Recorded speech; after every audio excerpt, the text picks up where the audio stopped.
Hey everyone, welcome to episode 98 of the Ceres podcast. I'm your host Stelios and the founder and director of Ceres Pure Food Innovation. Oh, that's a lot to say. How have you all been? Busy, I hope. At the time of this recording, England have just been beaten by Italy in the European Cup, so I hope your heads aren't too sore and everyone's sort of calmed down a little bit. It was a good match, I enjoyed watching it. I'm not a big football guy, but it was alright. So, a little update, Ceres update. We've been really busy all over the place.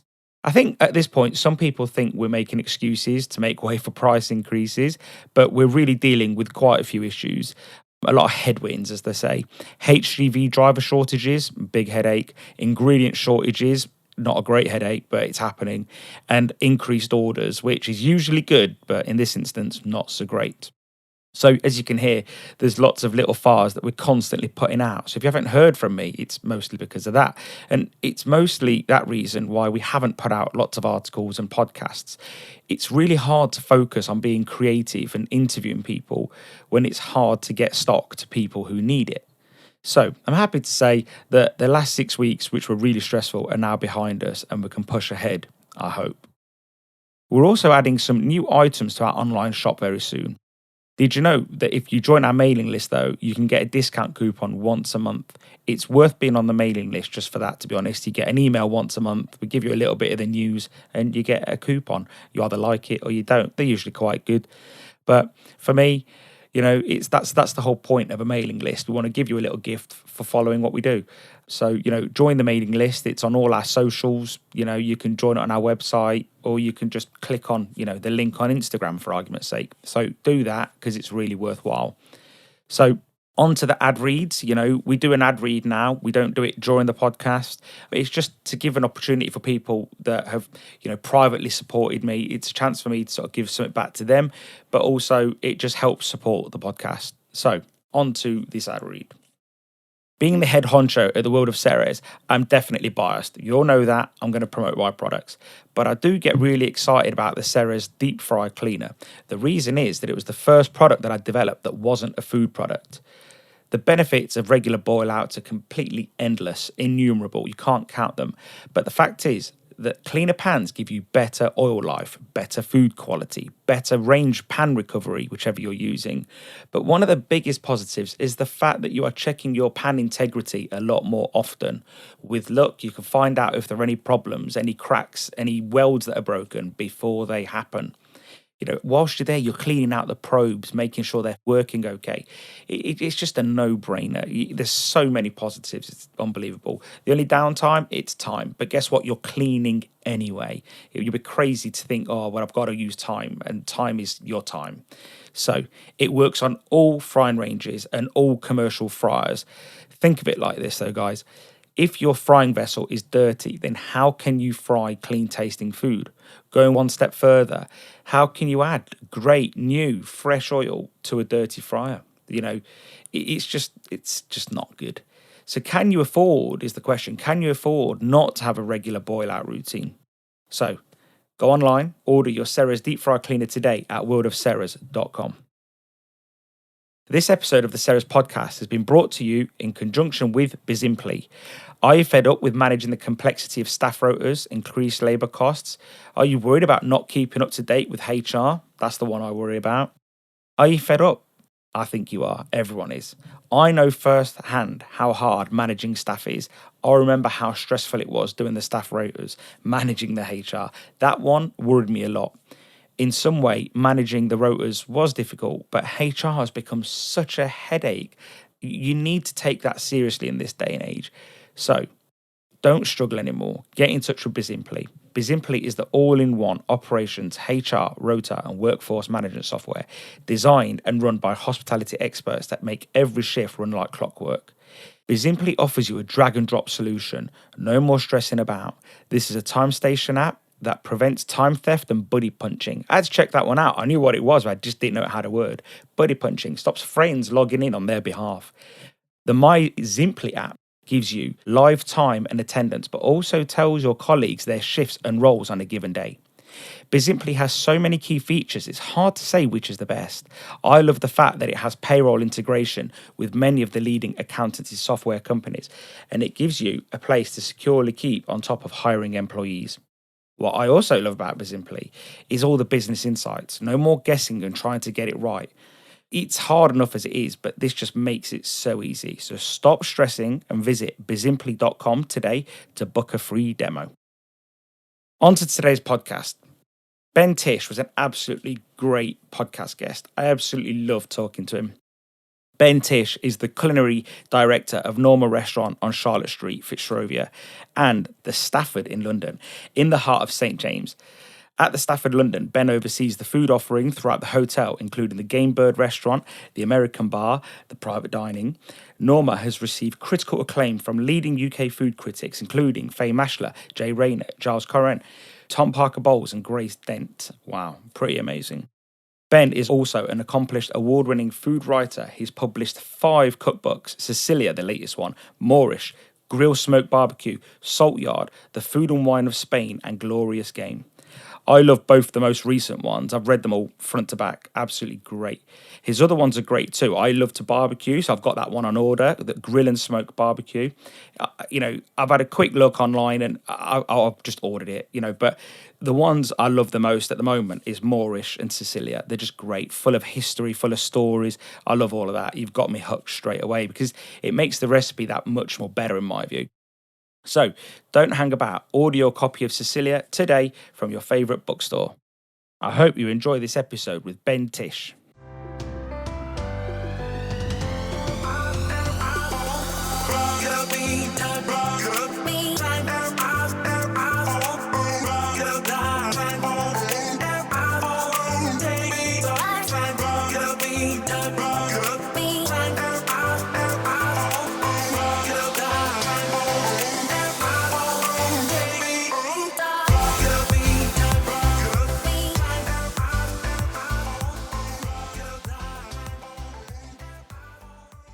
Ben, welcome to the Ceres podcast. Thank you. How's it all going today?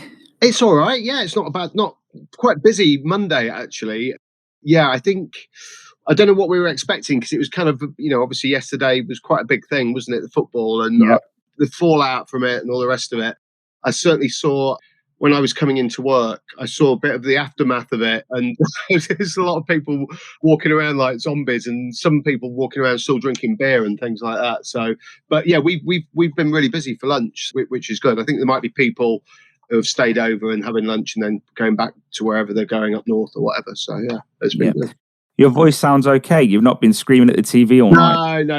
I mean, I had a couple of drinks, but I'm not a massive drinker, and I'm not a massive football fan, if the truth be known. I had it on because of what the match was and so on. But yeah, it was pretty civilized at my house last night. Yeah, I'm pretty much the same, to be honest. I enjoy seeing a global match like that, but yeah, I wouldn't say I'm your average footballer type person. To be honest. No. I wish them on, obviously. Who wouldn't? But quite. Yeah. But yeah, I didn't go to bed thinking, oh darn it, Italy should have won. Do you know what I mean? Oh, all right, Italy did win, or vice versa. I just I went to bed. Yeah. But yeah, it's a good result for Italy, and maybe not so good for England. But no. It was. Yeah. I mean, like I say, I'm no expert, but I actually thought it was quite. I thought the match was actually quite boring. I don't know. There was a part of it where I thought it was kind of like glazing over, but a friend of mine who's Italian, he had his wife sitting next to him apparently, and his mum sitting next to him on the other side to stop him from overreacting and like breaking things. Like it just wouldn't surprise me. I can just imagine his mum feeding him halfway through the match. Yeah. Like, come on, eat. Yeah. But again, it is just we probably wouldn't appreciate it like the others would. I guess. No, exactly. We watch it, but we're wasted on us, I guess. Yeah. So. You juggle quite a lot of plates. And one question I sort of wondered was, what's an average day like for Ben Tish? You're running the restaurants, you do a lot of writing, a lot of researching. What's the average day like? The average day it usually bases around Norma, certainly at the minute. I mean, my average day now is different from my average day a year and a half ago, but I fully focus at Norma now, really. So I'm at Norma 5 days a week, based at Norma 5 days a week. And within that, I'll be doing some shifts, kind of cooking and on the pass, lots of food development, which, I've always done that, but I've ramped that up. I'm kind of really enjoying that at the minute. And I think, it's absolutely crucial that we are pushing on all cylinders here at Norma. I think all chefs would say the same. Nothing, you could take nothing for granted, and so I'm constantly developing and changing menus and mixing things up to keep the staff interested as well. So lots of that at the minute. And then, find time to do things like this or bits of writing. And, there isn't any writing per se at the minute. My book's out. I've got another book proposal that I put together during the second lockdown, which I've handed in. So hopefully that will kick off soon, if and when it gets signed off. And then there's other things coming up. I've got some festivals like where I'm doing demos, and like Festival is coming up. Yeah, just kind of lots of mixing, and I'm involved in the Stafford Hotel. So, for example, this afternoon I'm going to the Stafford for a meeting to talk about PR for the group and things like that. And then I'll be back here.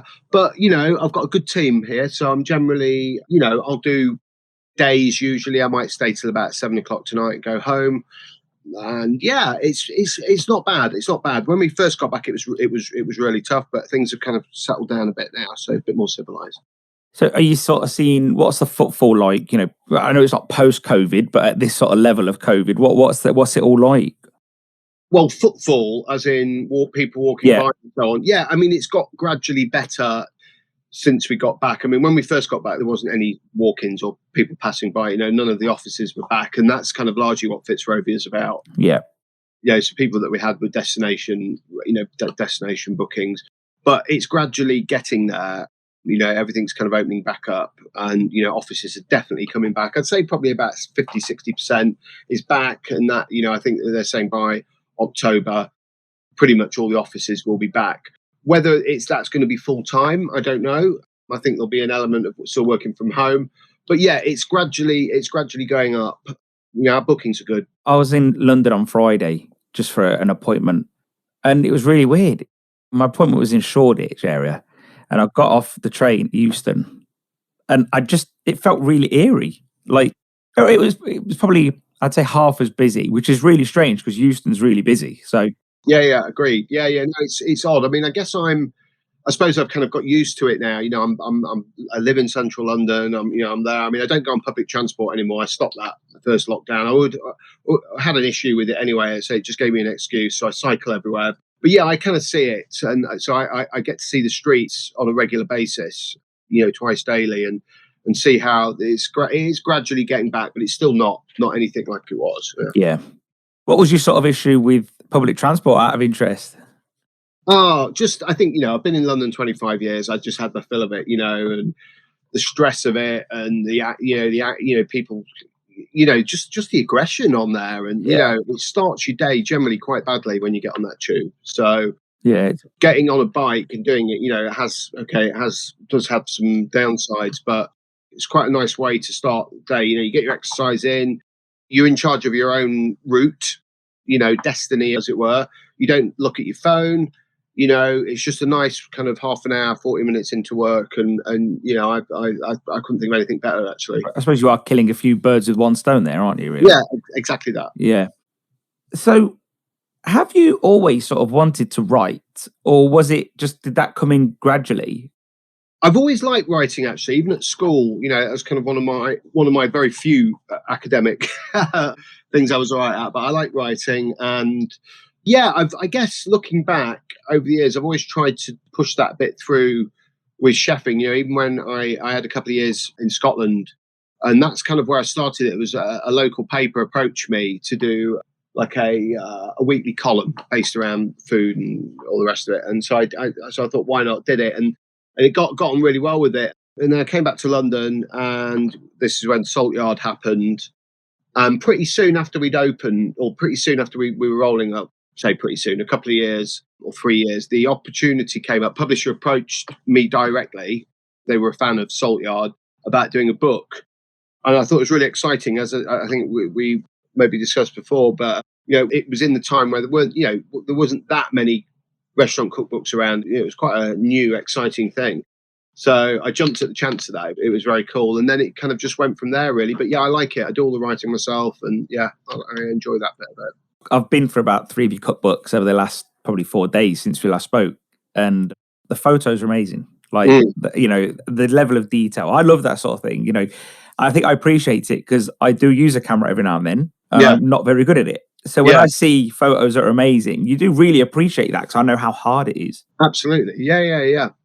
You No, know, it's really so important. So important. yeah. And also, like, one thing that really stuck out to me when reading the books, especially Sicilia, actually all of them, but mostly Sicilia, I think, because that's what I've been reading the most, is that the level of detail in the storytelling before the recipes. It's just, it's not just a cookbook. Yeah. There's some history there, some anthropology there. Like, Yeah. is that something that you also enjoy, the historical side of it? Very much so. Yeah, I think it adds value to the book and some authenticity and credibility. But yeah, I think I enjoy that, and it's all from experience. But I also think it adds it makes the readers feel that the book is more authentic, and gives them a bit more background into it. I just think it makes it more cohesive and just kind of makes wraps the book up nicely, if you know what I mean.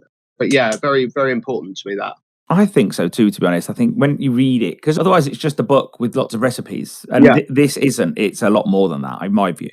Yeah. Yeah. In a world where, there's almost a book for everything, where do you find the inspiration from? Like, you said over COVID, you've thought about another book and where do you find the inspiration for the next book? Yeah, I mean, I guess I've got quite a lot of experience, and I guess I've travelled quite broadly on my food travels, certainly around the Mediterranean and so on.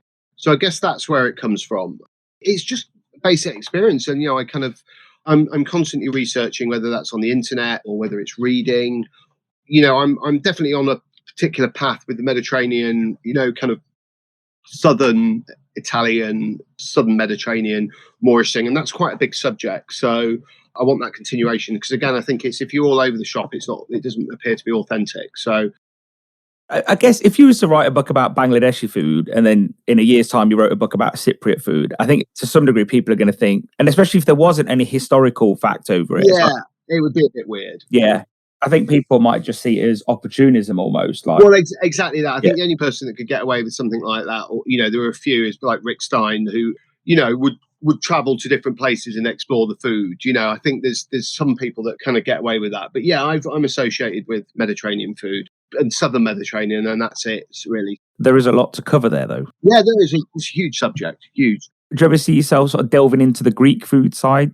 Yeah, a little bit. I mean, I'm actually going to Greece in September, and I went there actually last year. I've been a few times, but yeah, it's interesting. It is interesting, and I think I could get away with doing some stuff like that. This isn't for my next book, but I did speak to a publisher about it simply because I went. I had a great time going to Catalonia, and that's when I went last time. We're going to the same place, and yeah, again, the food culture there, it's all very similar to other parts of that area. So yeah, it's interesting. I was really impressed by the Arab connection in Sicily. I had no idea. None. Yeah. Yeah. I mean, massively prevalent, same as it is in southern Spain. And, you just need to go really, I mean, just you see the architecture for one, there's lots of that kind of Arabic architecture sat against the local kind of architecture. But yeah, when you get into it, yeah, the food is heavily influenced by Arabs, more so than any other. We live in the year 2021, and there's a couple of words that get bandied around a lot, and it happened to Gordon Ramsay not long ago, and it was cultural appropriation. Now, when I read a lot of cookbooks, historical books, you touched on it without even saying it, but foods have evolved, and it crosses with culture. If I look at Cyprus, where my family's from, it's been occupied for about 2,000 years. And it's had Ottomans there, it's had everyone there, and the food is very complex. It's not Greek, it's actually pretty Middle Eastern too. You just mentioned it with Sicily, and is there such a thing as cultural appropriation? Can one person claim that that's their food? No, I don't think so. I mean, particularly if you use Sicily as a case in point, absolutely not. I think you probably. I don't think anywhere really. I think it's food and food culture changes over not just over centuries but over generations and things like that. So no, I don't think so. I definitely don't think that's the case. I think it's always going to be a mix of multiple things.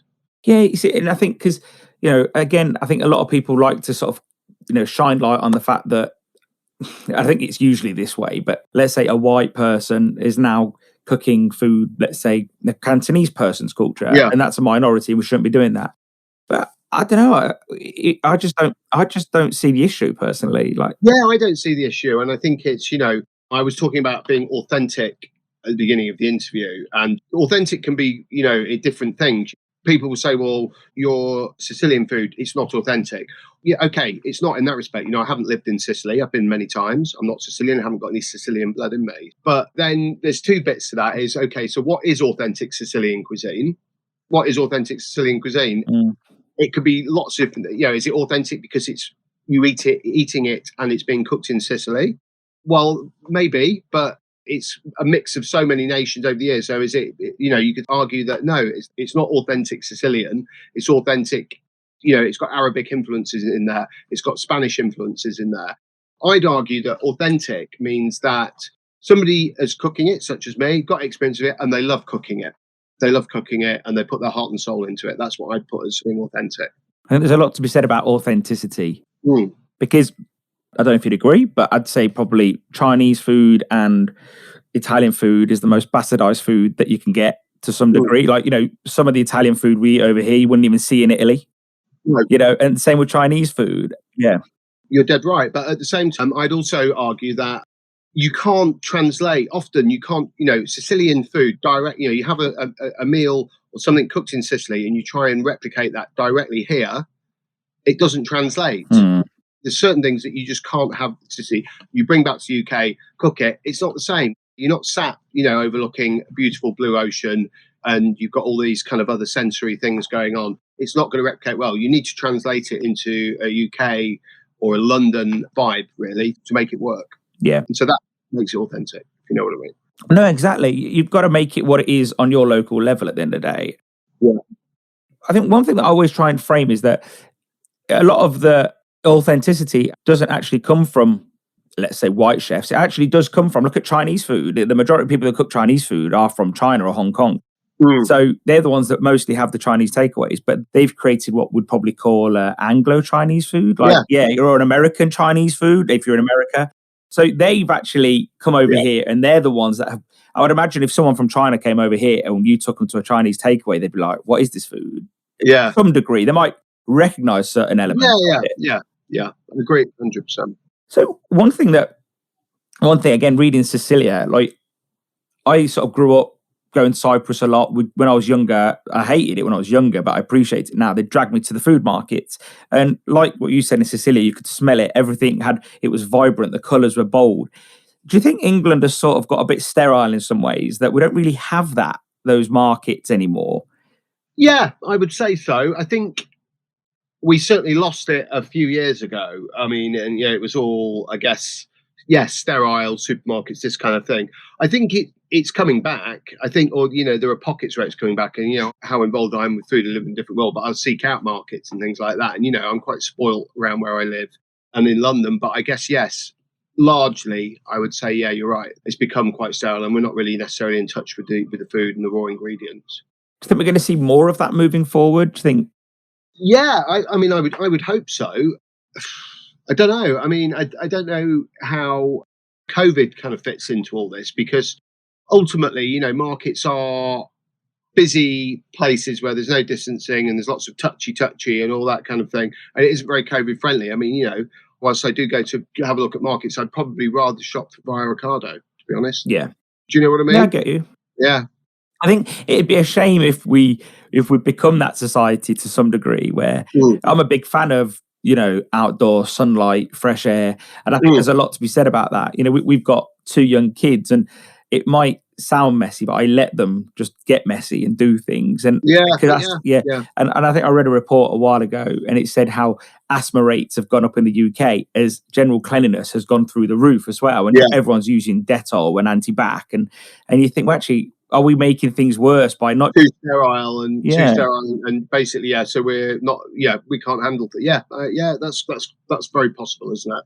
Again, you go back to like Cyprus. I've been to markets in Sorrento, Rome. I'm not well traveled, but those are the places I have been to. The food's outside and the air's touching it, and they've got the seafood on ice. And I went to France once, and they just had all this seafood out on ice. And you just think, in England, everything just seems in packets, and you can't. Yeah, no, I know. It's a tricky one at the minute. It's probably a conversation to have I don't know, in 6 months when the whole COVID bubble. I mean, I'm all for, don't get me wrong, I'm all for markets, I'm all for the natural thing, but I just think at the minute it's a tricky ground to tread, I think. Yeah, definitely. I just hope, if anything, with everything that's happened, COVID, Brexit, everything, if we put it all together, you just sort of hope that British food it starts to become better, because it is great, I think, but if we can make it better as well. Yeah, we've got amazing Yeah. produce. We have, and the standards for High. which we produce or rear or all those things are some of the highest in the world, right? So we've got all that. We've got the backbone of it. But yeah, I just think, I think we're improving. I mean, creativity, and I think COVID on the flip side of it has had a huge impact on the creativity of a lot of English producers and suppliers and what they're kind of coming up with now and trying to sell and things. So I think we're on the right track. Yeah, I think so. So with Norma, you're embedded in Charlotte Street, and there's Yeah. quite a lot of competition around there. Yep. As is all of London, to be fair. How do you sort of go in, with a mindset like that? How do you sort of progress, or, because is there such a thing as a regular customer in London? Because they've got so much choice. Yeah. Charlotte Street is, well, it's Fitzrovia, right? Is a very interesting area. I mean, I've worked around Fitzrovia for most of my career, actually. Saltyard is still there, and so I know the area well, and it's very residential. There's a big residential market there, and as we said earlier, lots of offices. So yes, to answer your question, yes, there is a regular customer, and they either live nearby or they come in 2-3 times a week for lunch. So you've got that. So that's great. That's great. But then it's also, it's the West End. It's okay. It's, you're a 2-minute walk and you're on Oxford Street, 5-minute walk and you're into Soho. So, well, I was going to say there's lots of footfall. There was lots of footfall. It's improving. So you've got that. So you've got the passers-by footfall. You've got the local demographic, whether it's workers or people living by.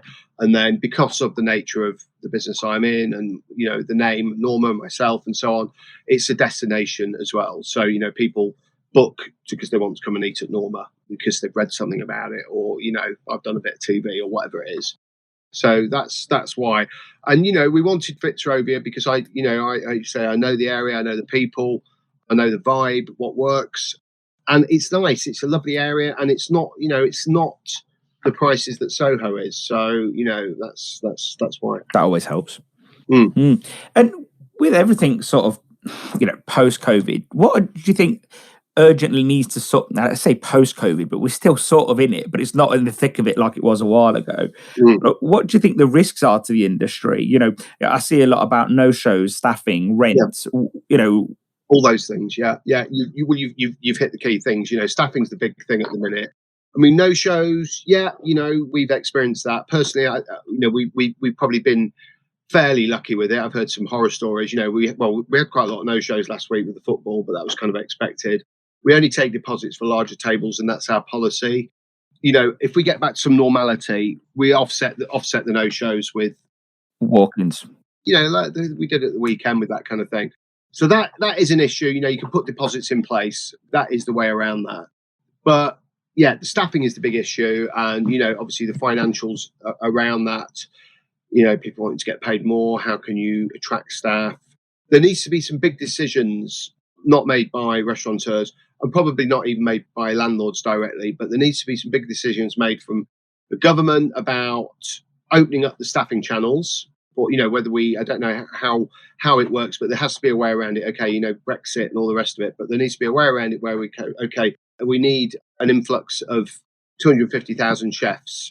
From there, you need to sort it out. However we do it, sign some kind of waiver. I don't know what it is. That's what they need to do. And then financially, what needs to happen is we need to look at rents. We need to look at rates. We need to look at all the big overheads. And I think there needs to be a slight reset on things, because we're in this bit of a situation at the minute where, staff want loads of money. We don't have money because of COVID. Everybody's skint. Our landlord's been quite good, but it's only a matter of time before they start putting the rent back up to full speed. And it has to come from the government. I think there needs to be a big kind of brainstorm on the best ways to sort things out. So, yeah, makes sense. I think one of the biggest things that I've seen recently, and I don't think the government's going to act on it as fast as everyone would like, but it's immigration. I think everyone's saying, "Oh, we need more immigration for staff for staffing." But I think I read an article the other day, and it said at the bottom there was a comment from the government below, and it said, "With as many people that there is on furlough at the moment, it would be irresponsible to open the immigration channels to let more people in." And I thought to myself, well, that tells me they're not doing anything for immigration for a while. Yeah, that's frustrating. I mean, it's a frustrating thing. I think, the time for that discussion is over, Yeah. where they're saying that, okay, clearly the people that are on furlough, I mean, my experience is a lot of people on furlough who want to stay on furlough. Nobody kind of wants to get back into the coal face of it. And so I don't know. I would say that that needs to be readdressed. No, I think I'm with you there. And I think one of the other side effects of Brexit, and whether it doesn't matter which side you voted for, but the fact that with less immigration, wages rise. So, and that's something that everyone wanted to some degree, because if you look at, business people don't want it, but people that work want it. So there's always a portion of somebody that wants that. Yeah.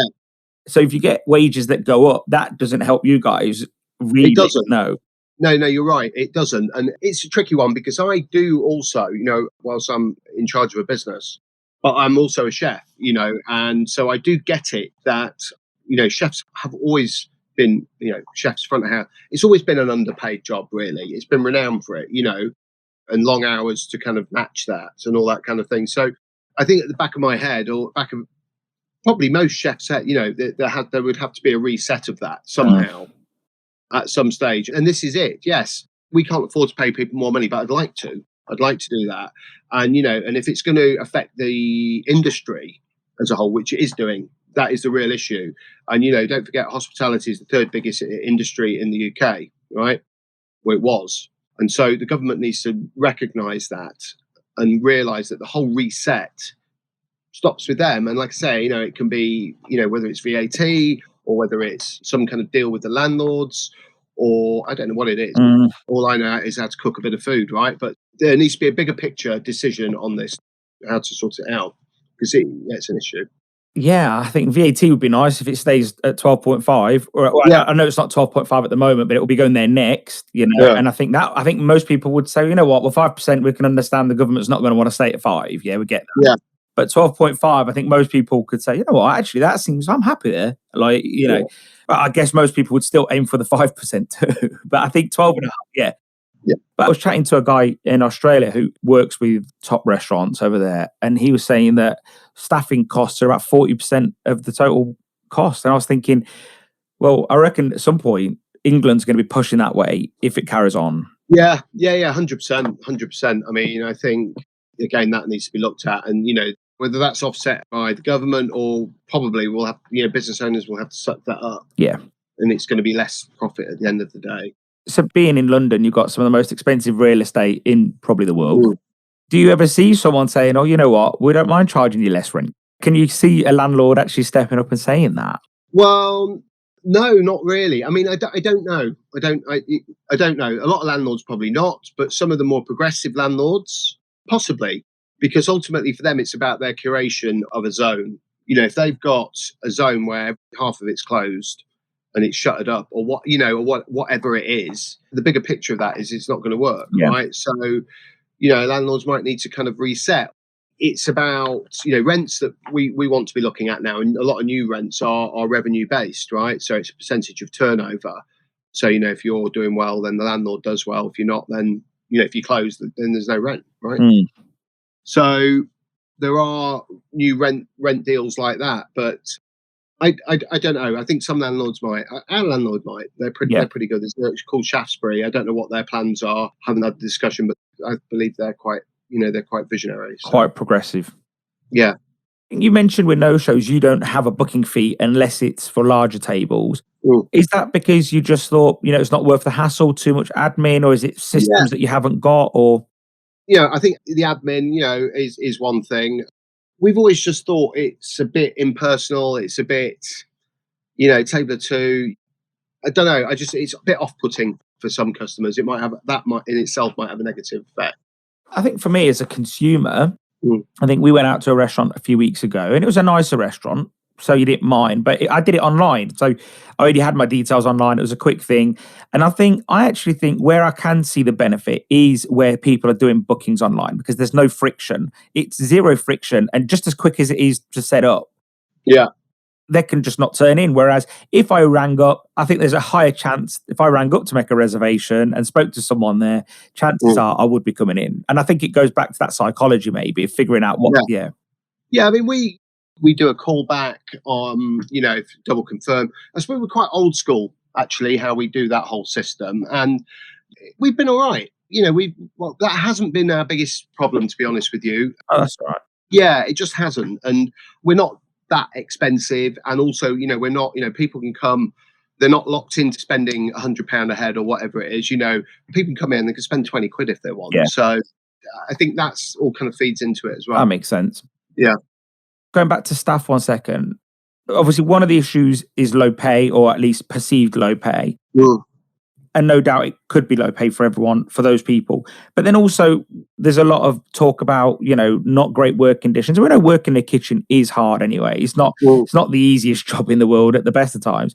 So what do you sort of see there? Like, do you have to see that, chefs, companies, operators are going to have to start treating staff better?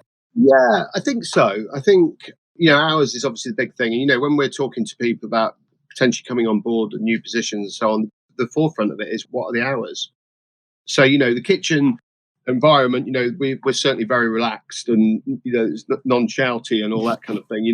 That's just not our style at all. It's a very nice atmosphere and that's paramount. So that goes without saying. Hours wise, we do 48 hours a week. We try and minimize the split shifts and all that kind of thing. But yeah, it is what it is. There isn't getting away from that at the minute for us. We'd like to get down to 40 hours a week, but we just can't see how we can manage that at the minute with what's going on. Our kitchen is in a basement. It's got, we've invested in it. It's got good aircon and all the rest of it. So it's as it goes, it's a nice working environment, but it is in a basement. It's in central London. It's got no windows. It's a weird shape. There are a lot better kitchens out there. They talk specifically about Norma now. But, we do good staff food and we do an employee of the month and all these kind of things that you would probably get with a more regular kind of business, pension and, all these kind of things. And we're lucky in that we're part of a group, so we can offer those things. But yeah, we try and do everything we can. I guess you can't tackle, and this probably makes me align with what you're saying as well about this has to be a government intervention, because you can't say we want to pay more and then give people less hours, which then means you need to pay a little bit more as well, because their next thing is going to be, I'm getting paid less because I'm doing less hours. Yeah. And then you need more people to cover those hours that aren't being worked. So you almost need another third of your workforce, don't you, if you drop in 8 hours a person? Yeah, absolutely. But what we have done is we've revisited the concept here. That's the other bit that feeds into it. Norma's a concept. What we started with versus where we are now, the quality's still there and that kind of thing. It's a shorter menu. We were making focaccia twice a day when we opened. Now we've got a baker that's making it to my recipe. So there's these things that alleviate the workload and all the rest of it. So it's a bit easier and feeds into that. So we've looked at the concept, but some places can't do that. No. They would rather close for lunch, i.e. the Gavroche, i.e. the editor that's 3 doors down from us, got a Michelin star. They can't get the staff to cover what they need to do, so they close for lunch. Yeah, and that's the decision they've got to make. There's no right or wrong. They've just got to survive, I guess, haven't they? Yeah, they've got to survive. Yeah. It's tricky times. Yeah, I just think, if anything, COVID has just shown a massive light on everything. Where before we'd carry on and do this and do that. Well, when everything came to a grinding halt, everything just got exacerbated. And I remember talking to Kate Nichols I can't remember how many months ago it was now. And I said, what do you think of the staffing issue? And she goes, when the staffing issue comes back, we know that COVID is firmly behind us almost. But it's actually happened a bit earlier than that, to be honest. And I do think this track and trace system is just pinging everybody left, right and centre at the moment. It's causing chaos. Yeah, and I got pinged the other week because I was in a coffee shop apparently, and I was next to someone that had COVID. Me and my niece got pinged on exactly the same day because we were together. And I know someone else who then got pinged. And it's literally just, that's 6 or 7 days out of my diary that I couldn't facilitate. And it's happening everywhere.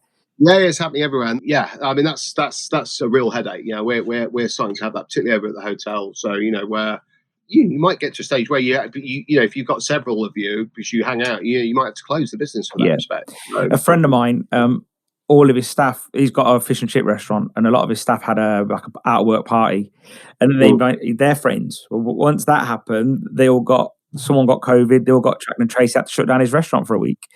yeah, And it's just, but what do? You can't stop them from having a life, as upset as you are. Like, what? yeah, You can't say, right, go home and just sit at home. You can't. So no. I actually think they're probably going to end up tweaking that track and trace system. Well, yeah, But if they don't, it's going to go wrong. Like, sooner or later, we're all just going to be at home. Like, yeah, exactly. Yeah, the business has gone tits up and everything. So, no, I know it's an issue. So over the years, you've worked for a lot of diverse people, restaurant groups. Yeah. What do you think you've learned, that stuck with you throughout all of those, do you think?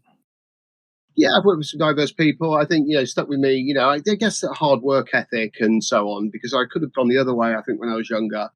But also, I was chatting to somebody about this the other day. I think, I've worked for a lot of fairly hardcore chefs back in the day where it was cool to be like that. And I could have gone either way with that as well. I could have taken that with me, and thought, well, that's how it has to be because that's what I've been taught. Or, I went the way I did where I thought, by God, when I get around to running my own places, I'm not going to be like that because it's just not good for anybody. So that's the biggest thing I learned, I think.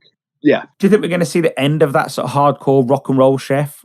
Yeah, I think so. Yeah, particularly with what's going on, I think so. And it's not just particularly what's going on, what has been going on in the press with various chefs, but I just think, COVID feeds into that as well. And I just think it's all about well-being, lifestyle. Life's too short. All those kind of buzz phrases, but it's a job at the end of the day. It's a job. It is though, isn't it? It's a job. So I think you try and if I had a restaurant, I'd be doing it too. I'd be trying to entice people with passion, and but at the same time, if I'm making them feel like crap and then saying, "Oh, but you love this job, it's passionate," well, they're going to say, "Well, yeah, I love the job." But I think COVID opened a lot. I was speaking to a chef over COVID, and he goes, he genuinely didn't want to go back to work. He just said, and go get a job delivering for Asda. Yeah, and have a more normal life. Yeah, we've had similar. Yeah, why would you? Ultimately people want, what we can offer is training of a very good skill that people will always want, which is food. And, and the top end of that, you can be really successful with it and be really creative and all those kind of things. And we can offer that, right? You perhaps wouldn't get that at Asda, for example. Do you know what I mean? Granted, yeah. And it's endless. The opportunities are endless with being a chef and food. And there's only a few businesses where that is the case. We can offer that. What we can't offer at the minute is great money, and we can offer, and we can try and offer the best environment we can. But ultimately, it's hot. There's knife. It's busy on a Saturday night, and all those things. And there's no getting away from that. I think, to be fair, I've worked in those environments, and and I don't think the heat and all of that bothered me as much. I think, but the stress of working with my dad, who was one of these crazy guys, I couldn't do that.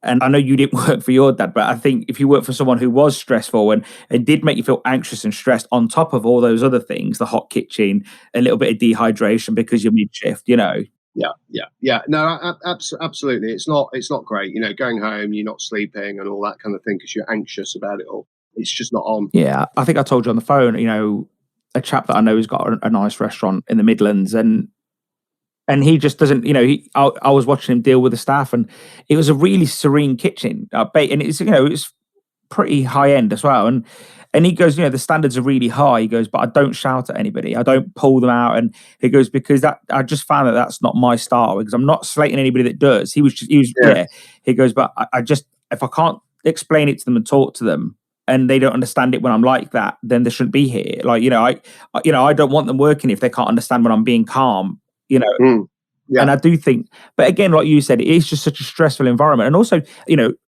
with all this stuff going on at the moment on Instagram and everything, someone said to me, there is still bad staff. Yes, there's bad managers and bad chefs, but there is also bad staff. And I think it's just finding that gap in the middle somewhere, isn't it? Yeah. At the moment, all we're hearing about is the extremes. Apparently, every chef in the country is a dictator. And every staff member is absolutely glorious, and I think actually the truth is somewhere in the middle. Yeah. Yeah, absolutely. Yeah, absolutely. Yeah. Chefs are under a lot of pressure also. I'm not defending them. I'm just trying to bring the balance, is that there is also a lot of stress there. We just mentioned 10 of them, rent, everything, And also, I think the other side of it is as well that, a lot of these chefs have found themselves in particularly an older generation, have found themselves in managerial positions without any proper managerial training. 1 minute they're cooking lamb rumps and whatever, and the next minute they're in charge of like 15 chefs, right? Do you know what I mean? Without any kind of training. And a lot of people don't have a natural management skill. Do you know what I mean? No, I agree. You're under a lot of pressure, customers, all that kind of thing. And they're put into this environment just because of circumstances to manage a kitchen, which, and again, I'm not defending it, but that is a reason for it, And tell me if I'm wrong, because I haven't worked in a kitchen of that, as a chef. But I think if someone got promoted because they were very good at their job, aka cooking, and then they're actually managing people, which actually they didn't really get promoted for. Well, right, exactly. That's my point. Yeah. So, I think things have changed in that respect now. New companies are offering training for management and things like that because they are HR things and so on. But I don't think that was the case. No. It used to be the case. No, I bet you're right. What ingredient would you say you just sort of like walk away from every time? If you see it on the wholesaler's menu, what would you sort of not want to ever have on your menu for ethical reasons? Or probably some chicken, poor quality chicken, like, just a bog standard chicken. I've got no time for that whatsoever. So poor chicken, like ethically raised poor, or just poorly cooked, or both? Both. Yeah. But I think the ethical, I've got this thing in my head. I don't know. I saw some programs on it, where they're kind of battery raised and they've kind of got no legs and all that kind of thing, and they're all killing each other in cages. It's awful. Yeah, I think chicken's one of those things that, I don't know, in my mind, I feel like I like meat, I eat meat. I truly believe in that the goodness of eating meat, but I also truly believe in the fact that you should buy the best meat you can possibly buy. Yeah. And there is something that doesn't sit well with me compared to like a chicken where one life feeds one person, but a cow, one life can feed hundreds of people, especially if it's minced, like bloody hell. Like, so I do think, I do think it'd be nice to see better welfare standards for animals. Yeah, agreed. I think the government should relook at. Because I think, in some ways, I think a lot of people celebrate Europe as doing better, but then you've still got foie gras in France, and you've still got, a lot. So I don't think they're any better. I think everyone just sort of looks at their own, really, don't they? Yeah, exactly that. Everybody's got their own little thing, haven't they? So in Cyprus, because I go there quite a bit, the meat offends me massively. I just think it's just terribly raised, and even it's terribly butchered as well. Like, I walked for a factory in Cyprus, and the guy was so proud to show me, and I was with my cousin who was his cousin. That's how it works. And honestly, no word of a lie, the blenders were on the floor, as in they were built into the ground. And it's something we don't have in England no more, because they do it in Cyprus because you don't have to lift the meat up to something. So you just tip it. Whereas over here, we tip the meat up and it goes into a blender off the ground. But the problem is, when it's on the floor, you can imagine that things fall in. Of course, yeah. And we're walking around this factory, and his two dogs just walking around with us while we're walking. That's a bit, I was just like, mate. He goes, "Oh, this is it's a gold standard, blah blah blah." I'm sure it is, mate. Keep your meat to yourself, like. And the amount of phosphates and water they pump into the meat just made me think. Yeah, it's disgusting, isn't it? Yeah, I know. I can't get mad at it. I am glad that we live in a country where that's minimised somewhat. Yeah, it is. Yeah, standards are generally high. Yeah, 100%. They're generally high compared to other places. Agreed. Yeah. So, if you're having a well-earned night off, what are you cooking? What's your guilty pleasure? Guilty pleasure. I mean, I do like a good steak, and I will go all out to buy a really good steak. I like ginger pig as a butcher, so I'll get something from there. Or where else would I go? Fortnum Mason's near the hotel. They've got a brilliant butcher there, which I get steak from there. Eye-wateringly expensive, but I don't know. It's always really good, and I love cooking steak. I've got an outside grill, so I'll cook it over charcoal, even if it's like in the winter or whatever. I'll light that up and get that going and cook it. So I think nice steak with a nice bit of fat on it, cooked over charcoal, nothing like it. Oh, is that ginger pig? Is it Marylebone? Yeah, there is one in Marylebone. Yeah, there's a few. There's a few. Is there? There's one in Victoria Park, which near where I live, and there's about 6 around London in various It was next door to La Famaragerie. Yeah. And I was just I went there to get some cheese, and I thought I've just run out of space. So I was getting on the train to come back, and I was like, I've got cheese, and that's my space now. And I thought, I'm not. Yeah, I love it. I just love it. It's an old-fashioned thing. They wrap everything in wax paper and all that, and it's the whole process. But I don't know, it makes it. Again, it's just that a friend of mine once said, the further away you go from the sea, you lose the sea flavour from fish. Mm. And, I'm lucky that I've eaten great seafood in Cyprus and Cornwall, and, you are right next to the sea. Yeah. And I do wonder sometimes with meat, does it lose flavour when it's wrapped in plastic, when it's sitting on a supermarket shelf? Yeah, I'd say so. Yeah, or it does something. Yeah. It kind of sweats, or it's not right. Having it out, a drier product cooks better as well, and and therefore you get better flavour anyway. So I think it's probably all relevant. I don't know if you do sous vide, but A little bit. there was a while where the sous vide, everyone just sous vide everything. Whatever you could, it was just in a bag. Mm. But I found that if you didn't put the steak on like a charcoal, something dry heat, it had that wetness to it. Yeah, agreed. It kind of denatures it. I mean, we don't cook. We backpack. Sorry, we backpack things. So they do a bit of sous videing over at the hotel. We don't do anything at Norma. But yeah, I'm not a fan of it, and I think it changes. It denatures it. I can't explain it right. It does break down proteins. Yeah. Yeah. I'm not a fan of it. I think I don't get me wrong. I got into not so much the craze, but I used it, and I've got one. And I just thought, you know what? I'm just going to buy the meat that's intended for each use. Yeah. Rather than getting, I don't know, some real chewy cut, then, sous vide it for 8 hours and then pan fry it like a steak. Yeah. I'll just buy a steak and just do a stew with that. I think we think technology is going to change everything, whereas really everything still remains the same. You buy that cut of meat for X and off you go. But I hope the sous vide craze is just not if the craze bit falls by the wayside, but actually the respect for its uses. It does have its uses. Exactly. I've never jumped on that, to be honest. So what are the sort of just ending this one, what sort of food writer or even whether it's a food writer or someone that you've worked with over the years, who do you sort of really look up to? Who would you say you've learned the most from? Well, my biggest food is Yotam Ottolenghi. Mm-hmm. I've known him for years.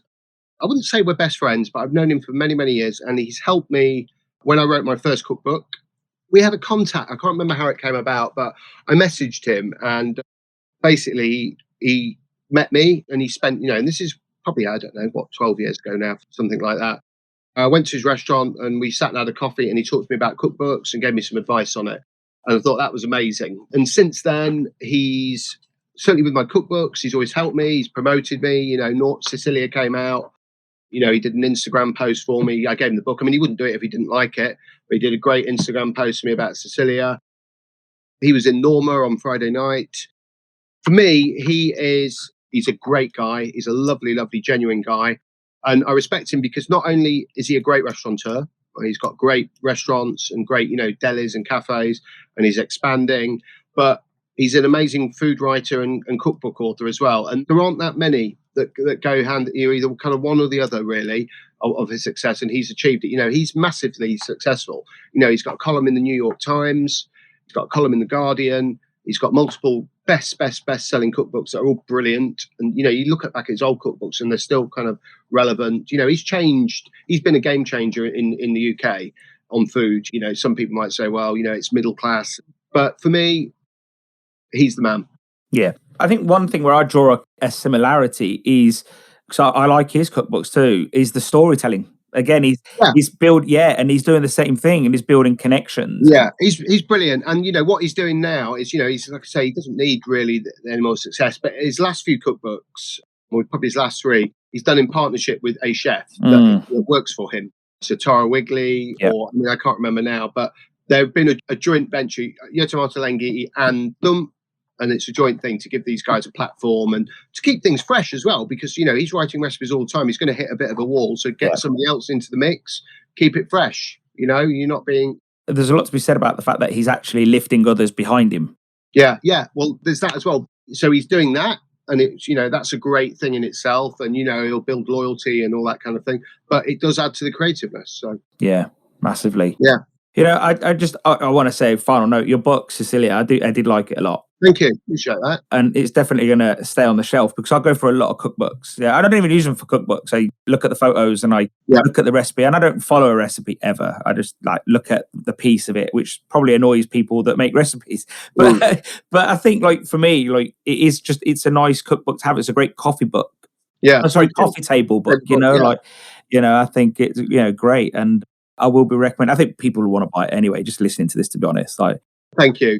Yeah, no, it's so far it's been out a month now, but yeah, it's going all right. Was there any challenges? Like, obviously, was it ready to go just before COVID or over COVID? How did that all work? Well, I got it all lined up before COVID, and then I managed to write a huge chunk of it during the first lockdown. I got it finished for the first lockdown, and then I did the photography in September last year.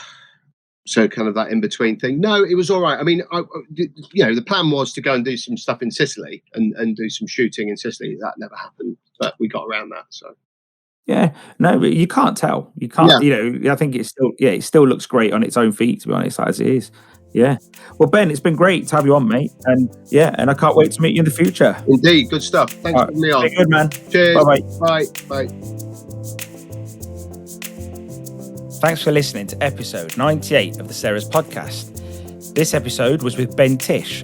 I thought it was absolutely brilliant. I loved it. If you want to support Ben, order his books or eat at Norma on Charlotte Street. I can't wait for one to visit. Hopefully we're going to London soon. Big shout out to our episode sponsor, Bizimply. Visit bizimply.com today to reduce your staffing headaches. Take the hard work out of rota planning and employee HR tracking. The Ceres podcast is brought to you by Ceres Pure Food Innovation. Have a great day.